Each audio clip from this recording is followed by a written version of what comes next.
So it's been close to almost 2 months or slightly over 2 months with the Watch 8.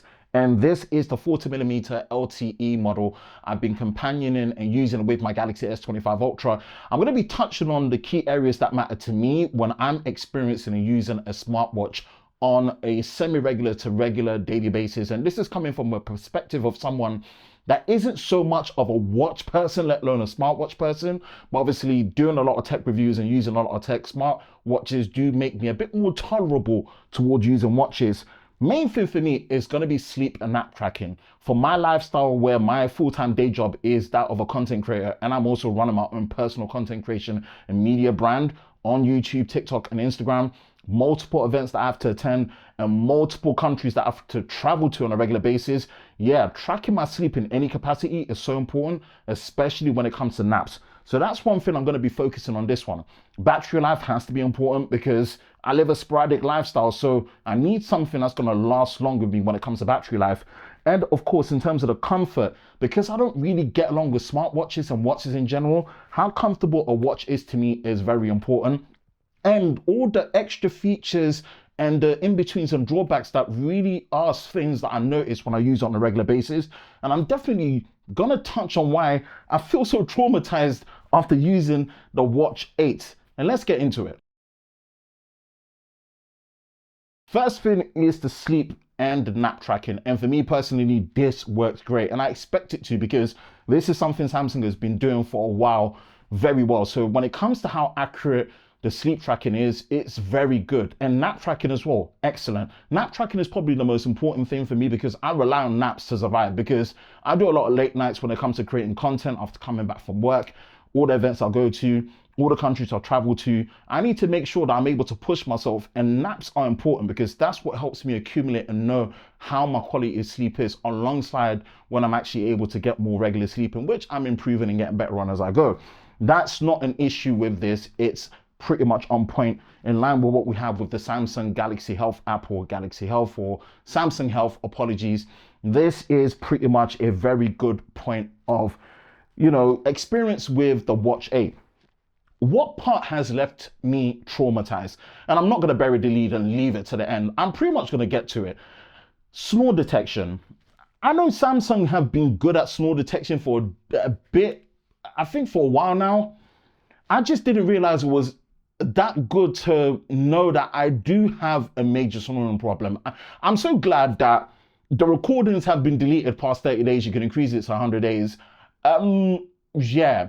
Finding out that I do snore through my watch and through my phone, it's a traumatizing experience. And the amount of recordings and feedback I heard of myself snoring, yeah, I'm traumatized, Samsung.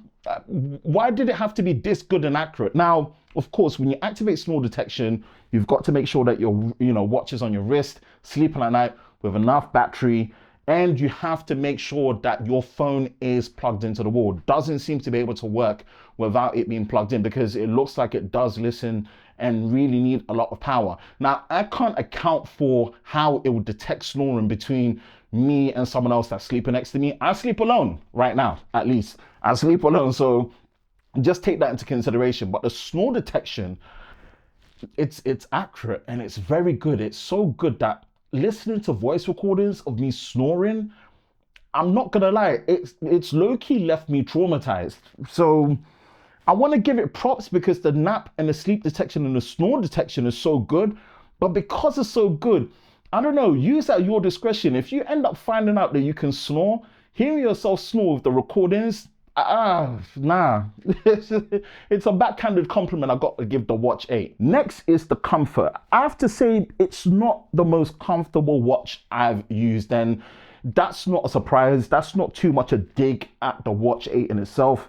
It's just something that for me personally, I don't get along with, but that's just watches in general. It's really hard for me to find a watch and a strap that I feel comfortable to use the whole day.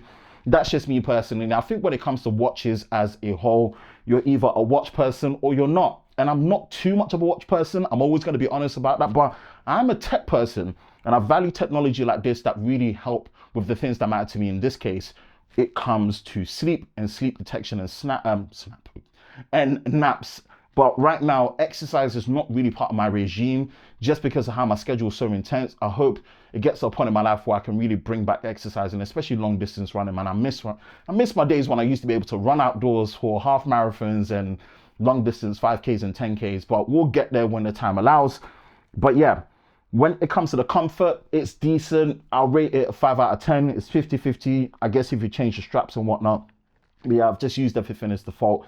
It's, yeah, all I can really say about it when it comes to the comfort levels. Last core part before I talk about some of the miscellaneous experiences I've had, battery life.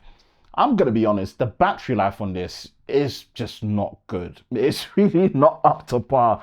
And I think you really do need to move up to the ultra models or the classic models or the bigger 46mm. This 40mm one, man, especially if you plan to use the always on display. It won't last a day. There was one day where I was out in London with my colleague. We were pretty much shooting the whole day. I was using Gemini on there, which I'm going to talk about some of the key things that really make it nice. I was using Gemini on there. It was working so well and accurate. You know, the maps, the app, the notifications, everything. It didn't make it through the end of the day. And even with the always on display off, I've had it on full charge. I've gone on press trips where I've stayed either 1 night, 2 days, 2 nights, 3 days, and it's just not made it without having to charge it. So the battery life on this particular model, it's not the strongest. And for me, the way I'm very lazy and I don't get along with such wearables, I need a weak battery life or slightly over to make sure that it does it. And this don't really supply it. So take that into consideration. This is a charge every morning or charge every night.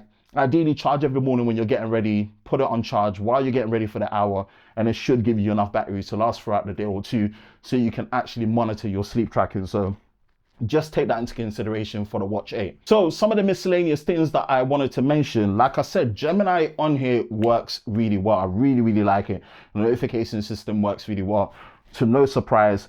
The one thing I would give feedback is there's times when I'm testing my e-bike where I'm taking it on the bus, riding to work, and the whole raise to flick where the screen comes on, it doesn't work as well as I would like when I'm riding my bike compared to other watches that I've used. So maybe that's just a bit of feedback. I couldn't really find any settings to better improve that. So if anyone knows, let me know in the comment section below.